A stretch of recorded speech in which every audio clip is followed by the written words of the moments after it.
Oh, man. Now, I have to tell you, Jeff, I had the privilege of watching the Teenage Mutant Ninja Turtles with my grandsons. And so if we're going to learn how to communicate as ninjas, I'm all prepared. Okay? Well, I will do my best to get you some ninja-like skills by the time we're done. You. I'm looking forward to it. Yeah, thank you so much. And again, I apologize for the time. I'm going to just dive right in. I'd like to start by asking you all to play a little game with me. I'd like you to pick a number between 1 and 10. I'd like you to keep that number yourself. I'd like you to take whatever that number is, and I'd like you to multiply it by 9. That's going to give you a new 2-digit number. Even if one of those digits is 0, what I'd like you to do is add those 2 new digits together. Now I'd like you to take that number and subtract 5 from it, please. All right, so the next thing I'd like you to do is whatever number you're currently thinking about, I'd like you to assign it to a corresponding letter of the alphabet. 1 would be A, 2 would be B, etc. Now I'd like you to take that letter and assign it to a country in the world, someplace in the world that has that letter. All right, and then at this point, I'd like you to think of the second letter of that country and think of an answer that leverages that letter, that uses that letter, begins with that letter, okay? The problem is, for about 80% of people, there are no elephants in Denmark. All right, I saw a few of you had it. Now, if you really know your countries, you may have said something like Djibouti, or there's not too many D countries. And if you really like your animals, maybe you said eels or emus or something. But most people say elephants in Denmark. And that's really what I kind of want to go off of today is norms. I want to talk about norms. By the way, if you had it someplace in Canada or Ethiopia, your math was wrong. So that's a whole other. But what I want to talk about today is norming. So those of you that haven't met me before, this is my Wordle. These are the things that make up who I am. I am the Chief Innovation Officer here at St. Leo, but I have been teaching in and around communication and rhetoric for the last 20 years. And it's when you take all these things and assemble them into a pattern that you get some semblance of this guy who's talking to you today. What I want to talk to you about today are these things. I want to talk about the aspects of public address that have to do with nonverbal communication that really speak to, in fact, speak volumes about your message more so than your words. In fact, far more so than your words. And I'll show you that in just a second. The agenda is pretty straightforward. I want to go through the 7 aspects of nonverbal communication. Most people only think of 1, possibly 2, but there are 7. And we're going to go through these and talk about how they communicate to an audience, especially an audience of younger and younger and younger people as we go, but it really will stretch all generations. I would encourage you to ask questions. I'm happy to answer them now, offline later, by email, whatever, but let's dive in. So in terms of nonverbal communication, there are all kinds of research studies they've been doing since the 40s around this. It is somewhere between 60 and 90% of your message. It just depends which study you look at and which philosopher you kind of go with. But the important point is it is most, definitely most of your message versus your words. There are a ton of different configurations non-verbally from the top of your head to the bottom of your feet that you can actually employ, as well as a couple of other things. We're going to try to go through a number of those as a norm for our society today. It's also important to know that most people get this. They know how this works because they've been raised in our culture and in our society.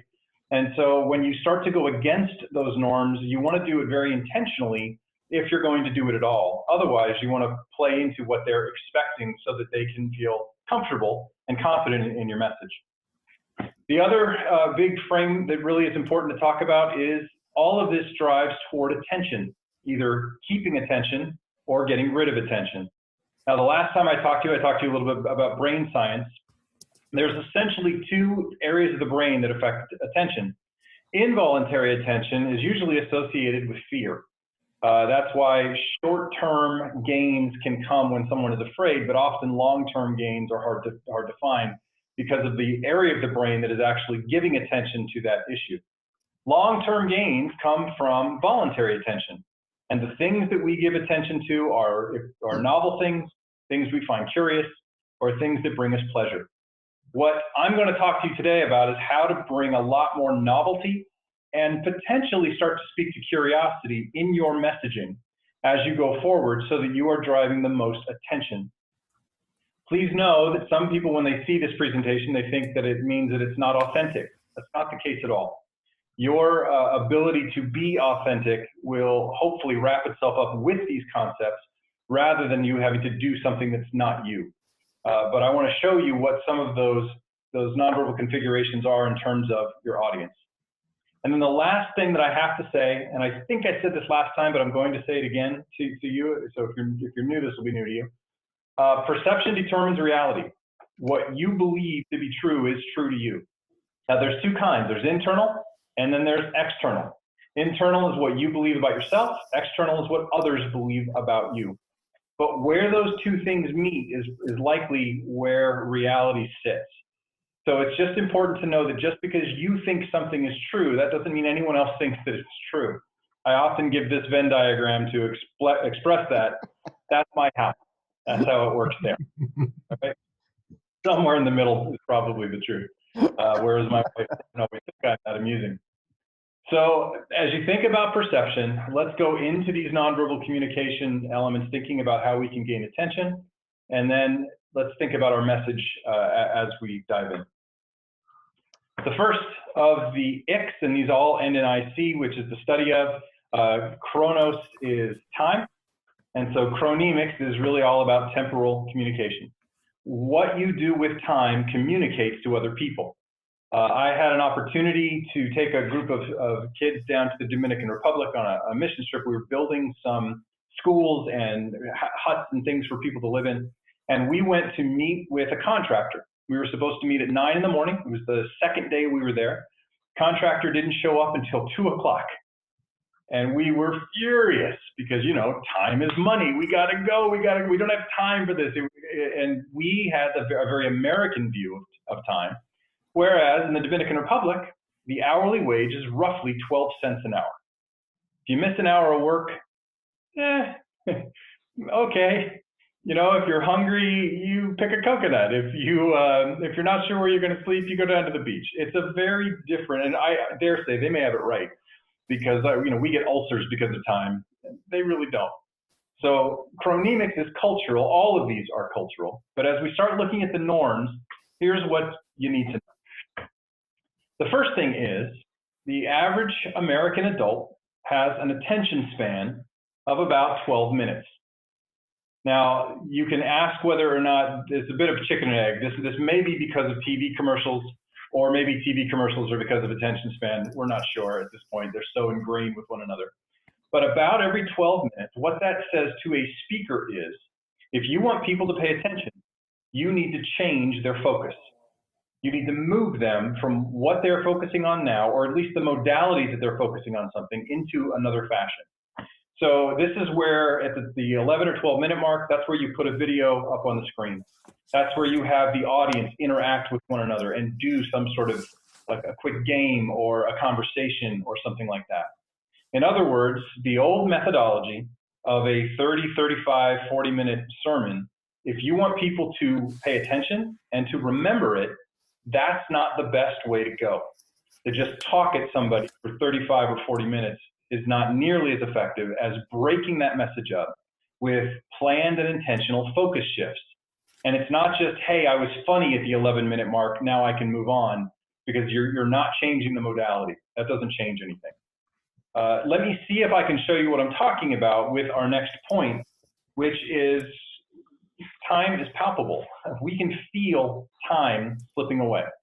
To show you that, I would like to play a game with you.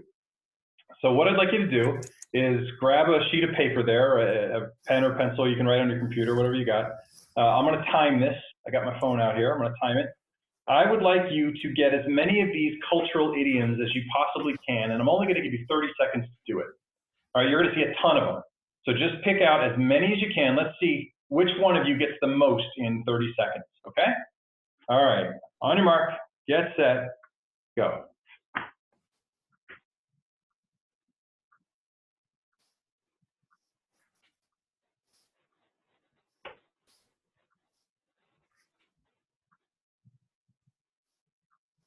"15 seconds is up. 10 seconds left. 5 seconds. 3, 2, 1. Time's up. All right. So on the honor system, you get to determine how many of these you got right. Let me go through and tell you the answers really quickly, and then you can see how you did. But the point is two things. First of all, as we played that game, even here in a webinar, you were playing. And I highly encourage, and I coach speakers all the time, to leverage mini games inside of their messages. Audiences like stuff like this. It can actually get them hyper motivated for a short period of time. But the second thing is, you likely felt time slipping away. It certainly didn't help that I was telling you the time was slipping away. I was Jeopardy song there for 30 seconds. But as you feel time slipping away, something interesting happens in your brain. Your brain actually speeds up. As you feel like time is going away from you, your brain is ready to take in more and more information. What that tells a speaker is, you should actually have more content in the last half of your message than you have in the first half of your message. You should speed up as you go, or you will start to bore your audience. Their attention will start to wane. So let's see how you did.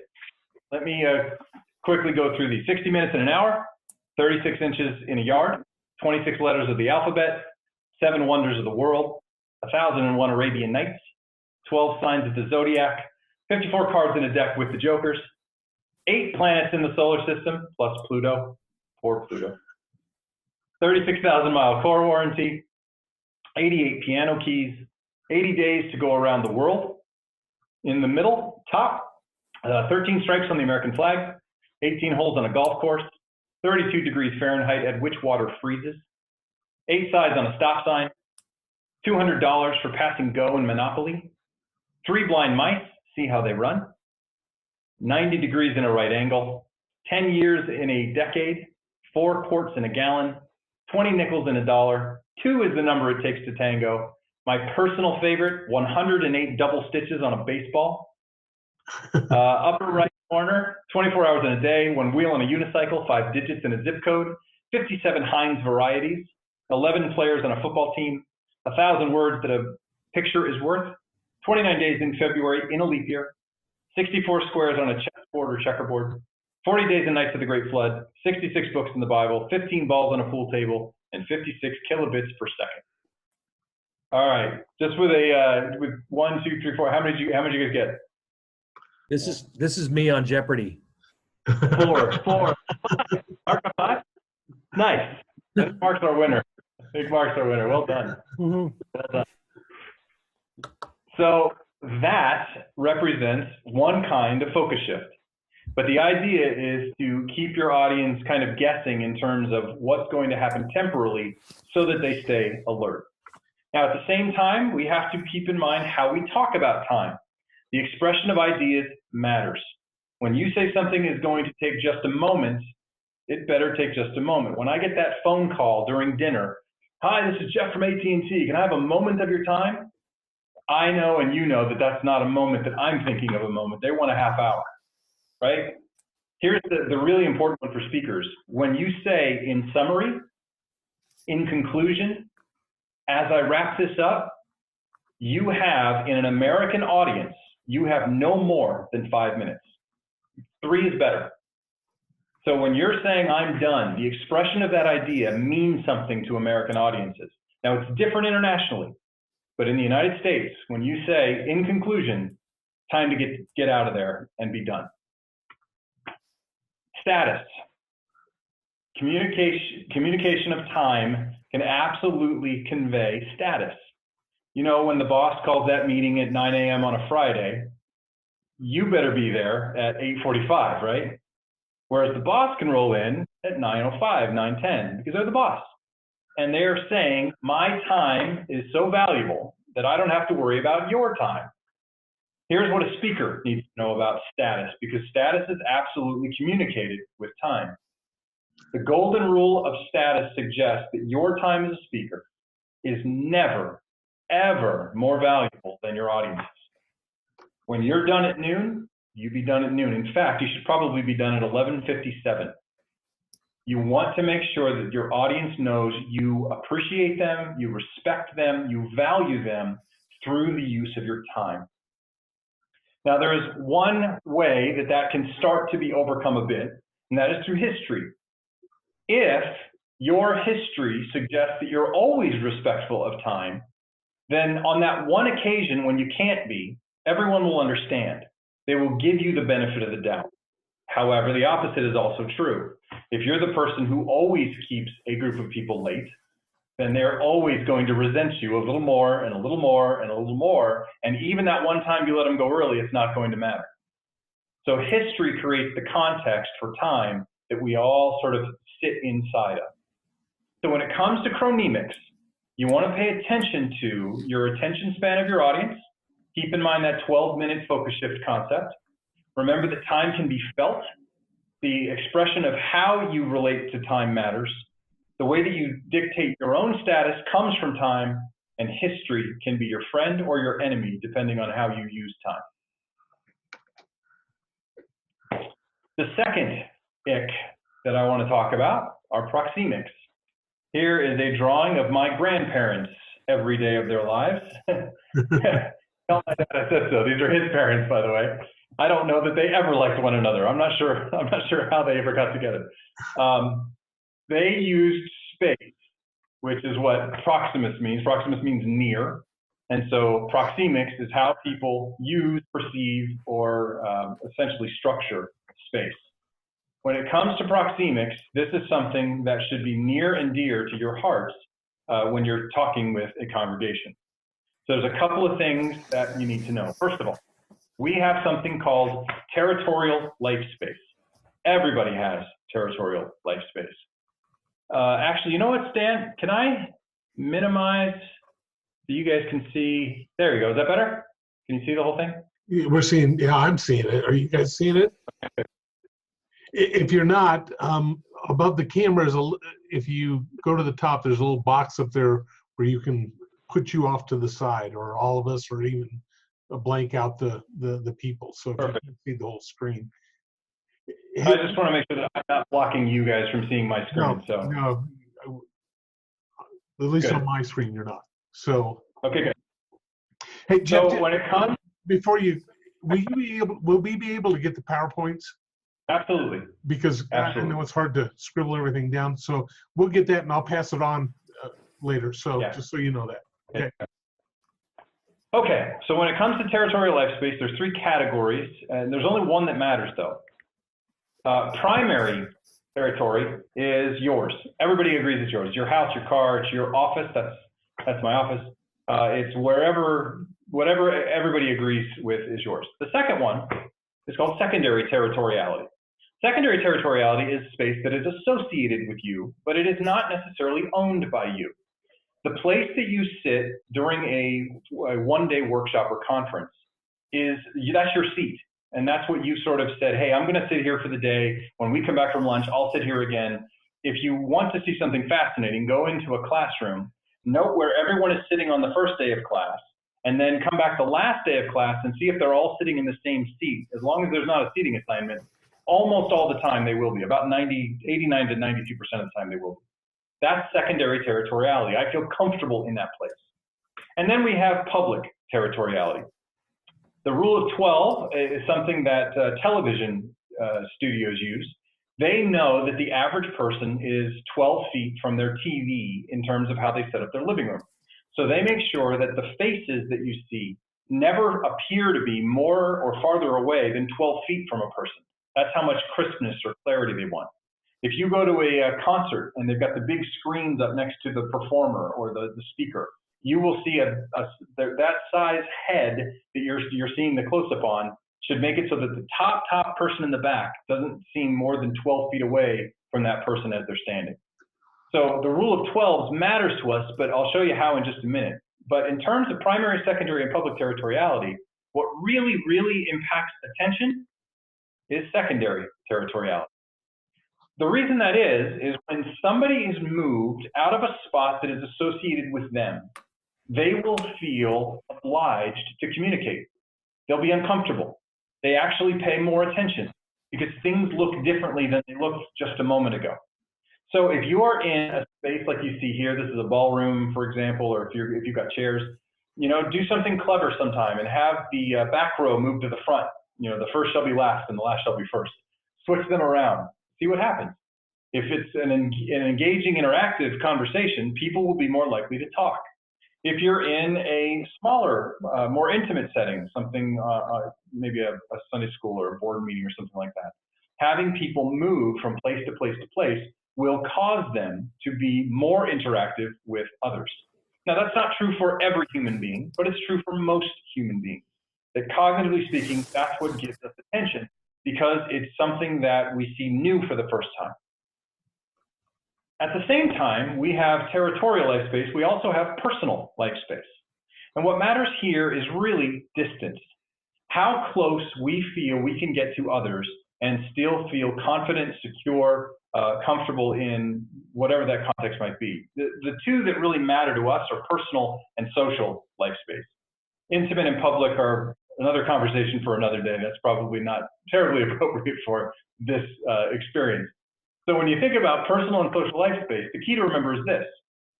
2 feet is as close as you ever want to get to any person in your audience. I would still recommend you stay at 4.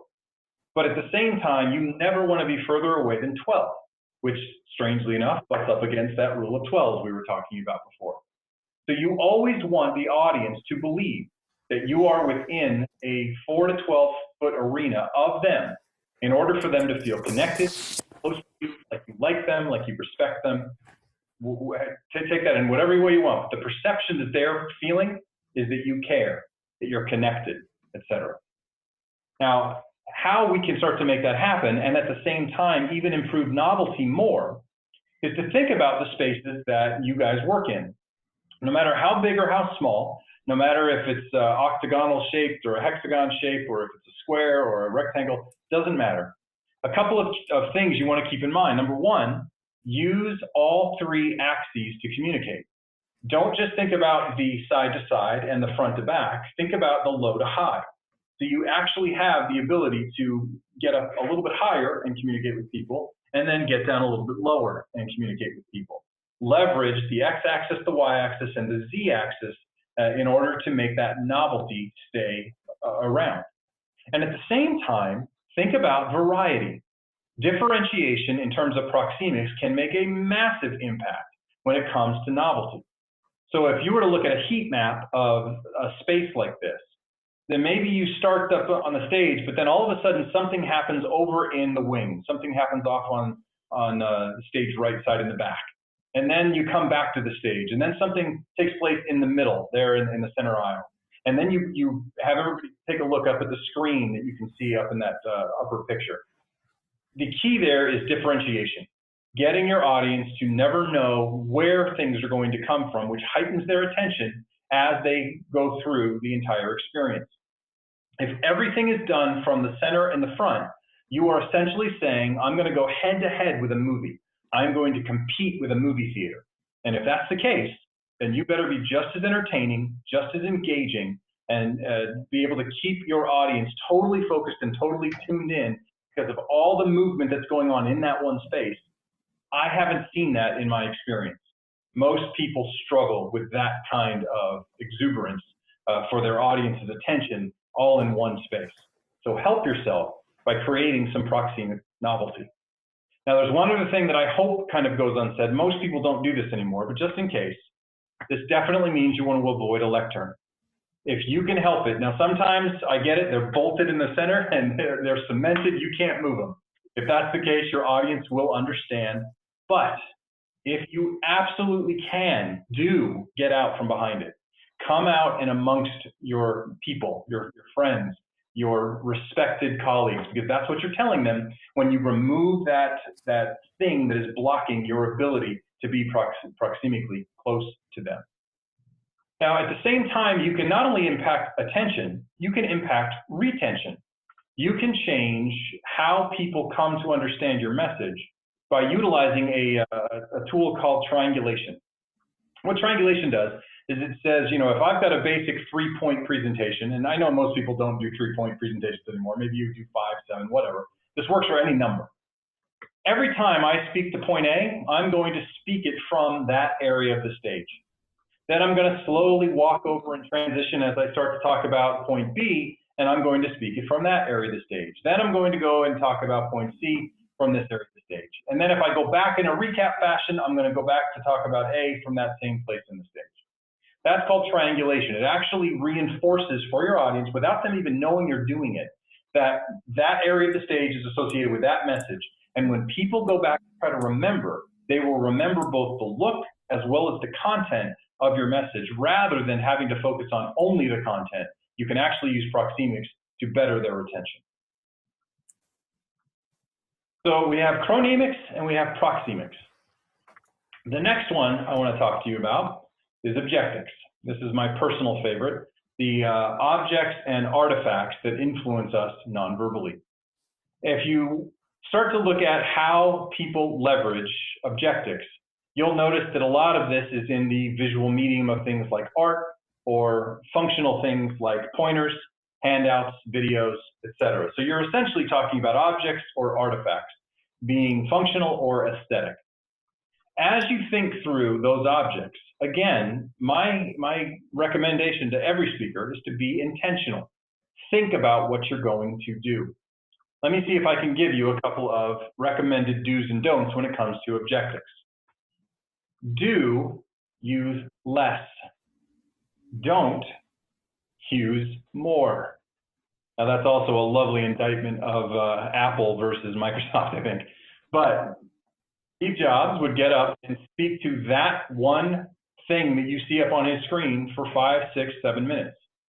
Bill Gates would lose the audience in the first 5 seconds as they try to figure out exactly what's happening inside of that slide, and they're now competing that slide with his message, and they're not sure which one to pay attention to. At the same time, I'm going to pick on the place that my family and I go a little bit here. Here's Andy Stanley. Do use imagery. Do not use text. Text should be used surgically, judiciously. I tried to show you in the last session how visuals and pictures trump words always, and that is definitely true in the study of objectics. A picture will resonate and stick with a person for a very long period of time, whereas words will confuse. And even though we really, really, really want the audience to understand these words, they won't remember them. It's really kind of illustrated well. You've probably seen this before. There's one way to make a sandwich, and there's the other way to make a sandwich. It's much more clear. It's much easier to understand. You can bring in the information much faster, and you will remember it longer with the one on the right versus the one on the left. Now, objectics also plays into other things like color. Be very aware of the color choices that you make for your sanctuary, for your building. You know, McDonald's chose the color palette they chose because to the brain, it makes you do 2 things. It makes you uncomfortable and it makes you hungry. So they want to get you in, eat, and then leave. That's the whole point of their color palette. Whereas Starbucks has chosen a color palette that makes you want to stay, makes you want to be involved. Churches should obviously think about the colors they choose to be inviting and something that works for people. Now, if you're not sure what those are, a simple Google search will find you the right colors for community, for feelings of belonging, and those sorts of things. You don't have to flounder. It's really easy to find. But you want to be very aware of color. Now, it doesn't just mean with your building. It also means with your clothing. Now, clothing in and of itself will actually convey a bunch of things to your audience. It will start to tell your audience all kinds of things that they will start to associate with you based on the clothes that you are wearing. Basically, the rule of thumb is this: try to dress just a little bit nicer than your audience. In other words, if you show up in a suit every week and your audience is showing up in jeans, you are distancing yourself through the use of objectual communication. You are using artifacts to say, I'm better than you. You're conveying status with your objectives or your artifacts. If you dress just a little bit nicer, so if they're all coming in jeans and a t-shirt, you come in jeans and a button-down shirt. That is a much closer, more likable, more connected kind of clothing that will tell the audience, hey, he's worth listening to, she's worth listening to, but he's not so much better than us that we have nothing in common. Now, you can really see this at work when Nixon and Kennedy debated. The interesting thing to me about that is that, this was the first televised debate in our country's history. We had never seen something like this. And if you recall, Nixon was sick on the day of the debate. He was also a very hairy person. So he had a 5 o'clock shadow at 9 in the morning. So he was pasty, he was sweating, he was a little shorter than Kennedy, he stooped. And when people watch the debate, Kennedy wins 82% of the time. Strangely though, when they listen to the debate, Nixon wins 85% of the time. That's all objectics. They are using the power of what they saw to dictate what something meant versus just the paralanguage and the language that was used. That's the power of objectics. You can actually see this with a president who will come in wearing 3 shades of blue. What they're trying to tell you is, trust me. If you all remember when that now famous TV interview of President Clinton, when he got on TV and said, I did not have sexual relations with that woman. What he was wearing was a blue tie, a blue pinstripe shirt, and he had a blue jacket hanging over the back. He wanted us to believe him so badly. Tiger Woods did the same thing when he came out and he apologized. There was blue everywhere. He was wearing blue. The set was blue. They were trying really hard to get people to believe him. There's this great research that was done by a man named Wexner. He put models in the same exact outfits, just of different colors. So there was one male model, there was one female model. He put these pictures in front of people and said, what do you believe about them? What do you think about their personality? Let me give you just a second. Write down what you think for the basic colors. This is the Crayola box of 9 here. What do you think the basic colors would tell you if you saw a person wearing almost all blue, almost all brown, almost all purple? What would people believe? I'll just give you a couple of seconds. Jot down your thoughts, and then I'll tell you what the research actually found.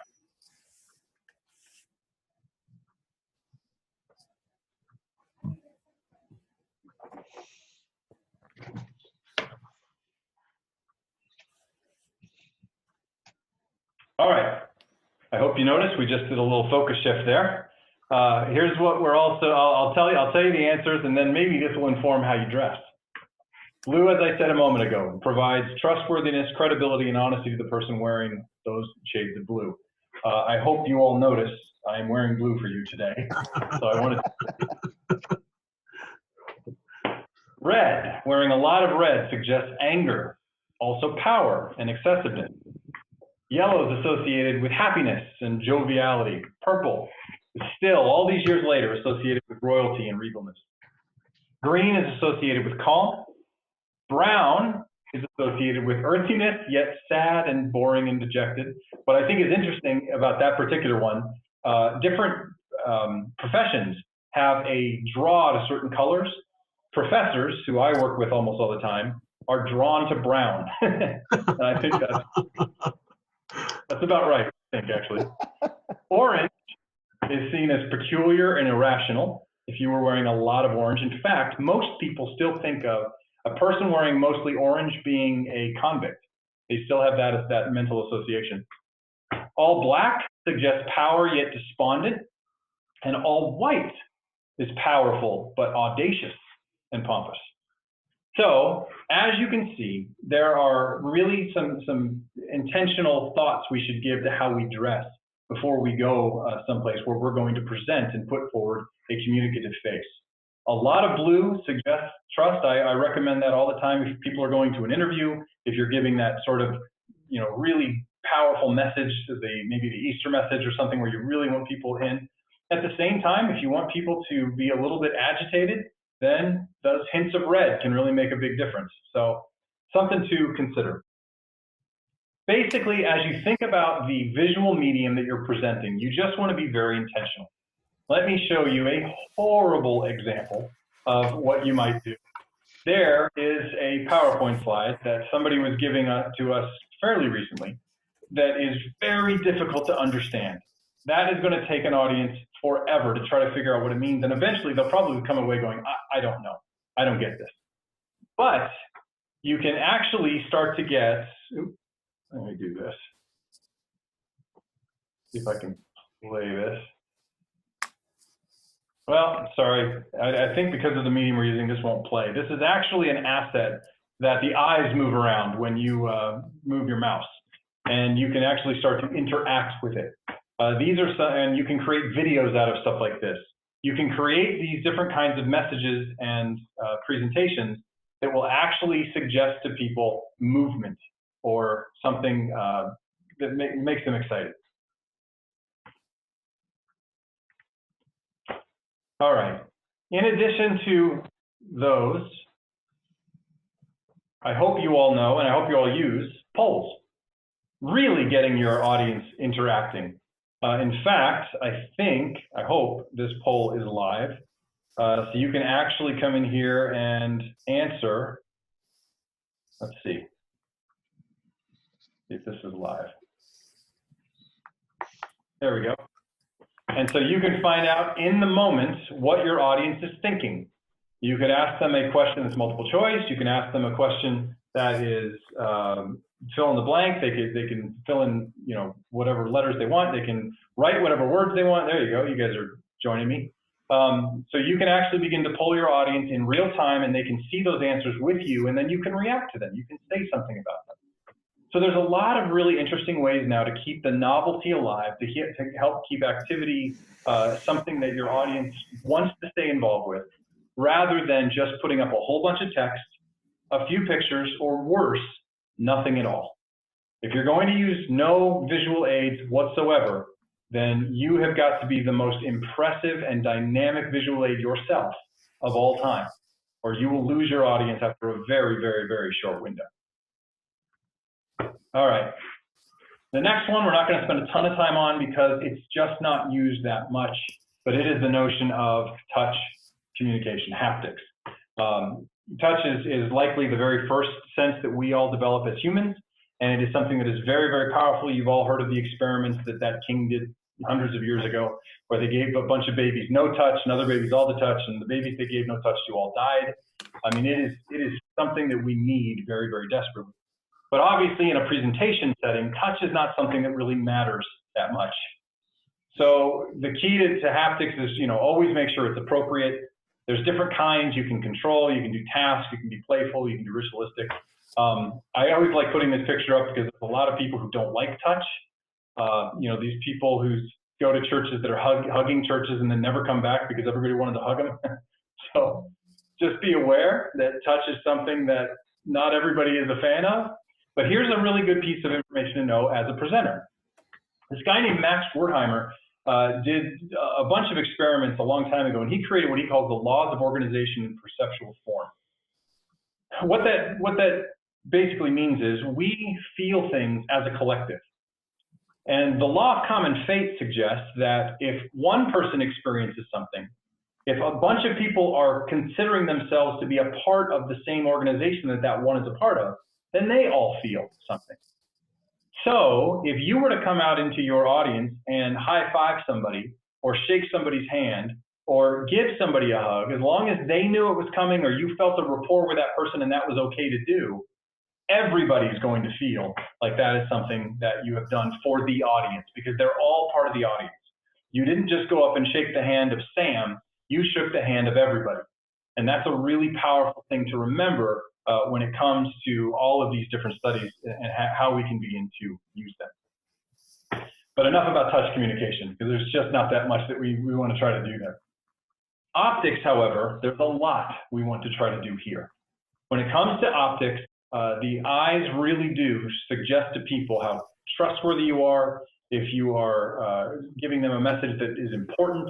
And you can actually start to see that with where people look. That's called physiological responses. And if you look at how somebody uses their physiology, This will let you know if somebody's lying to you. Now, this is not true 100% of the time. First of all, it's only true of half of the people who are left-handed. There are some scientists who say their brains have mapped backwards and others did not, and they're not sure why some did and some didn't. It's also not true of sociopaths who will look you dead in the eye and tell you whatever it is they want to tell you. But for most human beings, up and to the left is recalling a visual experience, whereas up and to my right is creating a visual experience. In other words, I'm making it up. I'm lying to you. Audiences know this intuitively. They understand, just like my mom understood when when I came in the next day and she said, "Where were you last night?" I said, "Oh, I was with my buddy John." And I was looking up there and she knew I was not with my buddy John. That's how she knew. Audiences know the same thing. So we've got to be very aware of what we're doing with our eyes as we're looking out at our audience. Now, at the same time, how do we kind of handle this? Well, use your eyes to do things like monitoring feedback, compensating for distance, maintaining interest, giving functional support, telling the audience you like them. Let me see, I'll show you an example of all of these. Let's do it this way. Don't read. Don't read your notes. Don't read note cards.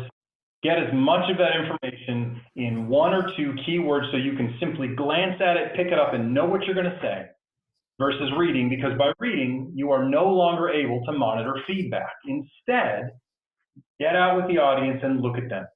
Look at how they're reacting. Look at how they seem to be feeling. Look at who's with you, who's not. One of my favorite tricks to do every time I speak is to find that person who's not looking at me, especially if they're looking at their phone. And I will just try to put myself in the way so that they have to. As soon as they look up, they'll see I'm looking at them. And then they'll often put their phone away because I've caught their eye and we've made that connection. Do try to look at your audience to get that feedback. At the same time, compensate for physical distance. I don't know if you can see clearly, the guy on the right is looking down at the front row, and he really only spoke to the front row during this message. Whereas if you look at this picture of our former Vice President, Joe Biden, was looking out at somebody and he caught their eye and he said, even though we're far apart, I'm going to compensate for that distance through my eye contact. Do look around often. Scan and gaze. This is going to suggest that you believe in people, you like people, you respect people, you support people. What you're seeing here is an eye tracking program that actually saw where people looked. The one on the right was very poor eye communication. Most of the time was spent looking in one place, probably at one person in an audience, and then a few ancillary things around that. The one on the left is somebody who looked at everybody. They made a point to look up, down, left, right, forward, close, near, far, all those things. That's what we're after when it comes to optics, is to try to get people to a place where they all feel like we are paying attention to them. And remember, with proxemics, I am close to some people, so I want to look at people I'm not as close to more. And then if I were to switch or move and go over to the other side of the stage, I don't want to look at that side nearly as much as I now want to look at the other side. That's how we want to sort of keep an ebb and a flow to this, so that people feel like that novelty is something that matters because we're connected. You like me, I like you, and so we're going to move forward that way. Moving into our second to last one, kinesics. Kinesics is what people consider to be typically all body movement, but as you've already seen, there's a lot more to nonverbal communication than just kinesics. But it's basically total body movement. I don't know how many of you know the story of Clever Hans. Clever Hans was a horse back in the early 1900s that they claimed could do math. And Clever Hans would walk in, would clomp in, and they would say, "Hey, what's 2 + 2?" And Clever Hans would clomp out 4 on his hooves. If you've ever seen someone make that joke, that's what they're referring to as Clever Hans. It took them forever to figure out how Clever Hans was doing math. They couldn't figure it out until one day a psychologist came in and put a blindfold around Clever Hans. And as soon as they asked him the first question, he just stood there and nothing happened. He didn't understand what they were saying. But as soon as they lifted that blindfold off, they noticed that he was looking at all the faces, and when people were like this, he would start clomping. And as soon as they rested back on their heels, he would stop. He wasn't adding, he was watching facial expressions. And when it comes to kinesics, there are a lot of things we can do with our body to communicate to others. First of all, there's posture. Standing up straight really does make a difference. My mom was right all those years, who knew? They say that Napoleon was between 4.5 feet tall and 5.5 feet tall. And some of that is because of how straight he stood. He stood almost inverted. He was so straight up and down. And it really does exude an air of confidence that you know what you're talking about. At the same time, there's your facial expressions. There are a lot of ways that we can show things with our faces. There's universal facial expressions that are true for everybody, 7 of them: anger, contempt, disgust, fear, happiness, sadness, surprise. But as I have presented to student after student group for years, I can't tell you how often I have had people stand up in front and say, today I want to tell you about my passing of my uncle. He was my best friend and I'm very sad to see him go. And they're so nervous that they're smiling. And it just is incongruent. It doesn't match. You want to make sure that very intentionally your facial expressions match your message. And then a really great barometer is mirroring. If people are mirroring back to you the expressions that you're giving, then you're connecting. You're with them. When you look surprised, if they also look surprised, you'll know it. You can see it. You'll know that they're connected to you. If you furrow your brow because you're angry and they do the same thing, that mirroring is really quite powerful. That same kind of variety matters for our hands and our arms. We want to use our hands and our arms in ways that are not always the same. We want to avoid those hypnotic fillers, as it were. We want to make sure it's always different. And then we want to avoid what I call the speaker's box. There's 2 of them. There's the one around your feet, and there's the one that's just kind of right here in your midsection. And a lot of people never break out of those speaker's boxes to use any of the stage or any of the ability that their arms and hands have. And that leads us to our last tip, vocalics, paralanguage. I write this sentence in here. I teach online students, and I will never forget the student that wrote this phrase. He simply missed a comma, and a lot of embarrassment came with it because the other students read it, I like other men, enjoy watching football, and recently started playing the guitar. When what he meant to say was, I, like other men, enjoy watching football. And that comma made all the difference in the world. But I asked him about it, and he said, when I was writing it, I was thinking how I said it in my head, and I just didn't write it the correct way. When it comes to vocalics, here's what you want to keep in mind. You want differentiation. You want to have faster and slower. You want to have the rate and the rhythm go up and down. You want to have pitches go up and down. You want to have resonance. You want to have moments of silence. You want to really have times you just slow down and show intensity. That will lead to what is actually clinically called audience arousal. The ears will actually perk up the different parts of the limbic system and other things, rather than the one you see there on the right, which is essentially a monotone conversation going and going and going. You want to avoid fillers. There is a power in silence. If you don't know where you are, take a moment, figure it out. If you're making a point, don't fill the silence with a filler like or or demystify those words that people don't know. What in the world is a pagan? If you have people coming into your church for the first time, you probably want to demystify that. At the same time, don't use the same terms over and over and over again. They lose their meaning. Semantic assimilation is, if you have a 2-year-old and you say their name over and over and over and over again, pretty soon they can't hear it. Well, that's semantic assimilation. They have assimilated to that word. And then, of course, be very careful about the words you do use. There are a lot of disfluencies out there that people use, like especially or frustrated. These are words that aren't words. And to some, you will lose a great deal of credibility if you start to use those words. I had a quick activity we're going to do, but we are out of time. So what I want to do is just remind you of the 7 aspects of nonverbal communication. I'll send you the PowerPoint. I'm happy to answer questions now if you want to stay. If not, you can send me an email, and I'm happy to answer them that way as well. But thank you very much for your time. Well, first of all, thanks so much. I apologize for the misunderstanding, and I got to figure out how to communicate better in that area. One question I have for you, you've observed pastors through the years. If you had 1 or 2 suggestions for pastors, especially in relating to millennials and Generation Z, what change would you suggest for pastors to make? Just a couple of adjustments that you see as an observer. I can't recommend enough the focus shift. I just don't see too many ministers, even after they hear this. Most say, well, I can't really do that in my church because I've always done it this way. We've always had a 30 or 35-minute sermon. And so they talk and they talk and they talk and they talk.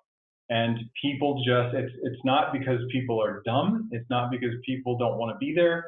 It is just a matter of what the brain is capable of actually handling. It takes a tremendous amount of control to stay focused on something where it's passive.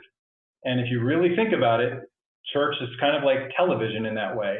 If someone's just sitting there for 35 minutes watching straight ahead, that's a pretty passive activity. That's like watching a TV show. And so again, you better be pretty dynamic and entertaining if you're going to be able to do that. And I don't know too many people who can handle that. So focus shifts are big. At the same time, I really do notice a lot of people don't intentionally think about proximity. They don't think about how to use all three axes, the X, the Y, and the Z. They don't think about how to move stuff around and change people's focus so that they're looking in different places. That doesn't happen by intention very often. And I think that can naturally for giving you some novelty that you wouldn't get without it otherwise. Very good. Wow, this has been really, really good stuff. One question that I would have for you, what advice are you giving pastors who are ministering in multiple venues? We have a live room, we have a multi-site that's watching on video, and then we have an online campus. So that presents a lot of challenges for me as a communicator. What are some of the things that you recommend to try to transcend all three of those environments when you're doing that? So first, we do the same thing in here with teaching. And it's a challenging modality. I don't disagree with you. You're absolutely right. One of the things that we like to do, though, let me give you two recommendations. First of all, think about leveraging the power of the modality. In our case, what we're doing is we're using a web conferencing tool similar to this one. We will actually go in then and have the presenters draw or write or poll or quiz, and then everybody in the experience, whether they're face-to-face or they're at a distance, can all participate together. They start to see, hey, we're one community. We're actually doing this together. And sometimes we will actually give them iPads on the way into class, or we'll ask them to do it from their computers at home. And so then they can actually start to draw or write or chime in or whatever. And you don't do that the whole time. You turn it on and off as you are trying to make a point or use an example or whatever. But that's something that is really, really beneficial. The other thing that we try to do is we try really hard to make sure that our video cameras are not static, that the person is not just in that 9x9 frame that you've established. So we always try to make sure there's a person who's able to pan and move and zoom and come in and out. Watch a TV show with the sound down sometime and watch how often they change the shot. It is seconds they are changing that shot in. They are, you will see somebody close up and then just flash. All of a sudden, they're not close up. And then you're seeing them from the right, and then you're seeing them from the left, and then you're seeing from the other perspective. This is something that television figured out a long time ago. People get bored when they see the same scene for too long. And it's literally seconds. If you can bring that into that multimodality perspective, it will help all of your viewers, even those that are watching the screens that are maybe in the room live. Good. Jeff, I had a question about objectics and in particular clothing. You made the point of being dressed like one step more nicely than the bulk of your audience, and I totally understand that. However, we are trying to maybe shape culture a little here. Can you speak into like what's the impact? Because we came to the church, and some of my mandate in coming is to help shift our culture to be more engaging to a younger demographic. How far can I push that? What are some of the implications of maybe dressing not quite as nicely as the bulk of people who are there? No, I get it. I highly recommend the use of inoculation. We have actually had a similar thing here at the school. There are the professors who will walk in wearing, the vest, the sleeve with the patches on it, the pipe, I don't know. I don't know where they are. They're in London or something. We inoculate to them and we say, look, can you help us? Because here's what we're trying to do. Here's what we're trying to build. And so we're all going to kind of take on this air of, because our students are coming in shorts, and that's going to happen. And so we try to, first of all, point out in their individual classrooms, there's a disconnect. But if we can get on the same page as a professoriate and say, here's our strategy moving forward. So what I would say to you is if you can encourage and inoculate against that kind of thinking by the people who are coming really dressed up, tell them how you're going to dress. Say, I would really appreciate it if you would help us out here. Put it on them and see if they won't give you a hand. You know what I mean? Yeah. No, totally. Thank you. Good luck, John, with those 70 and 80-year-old people. I know.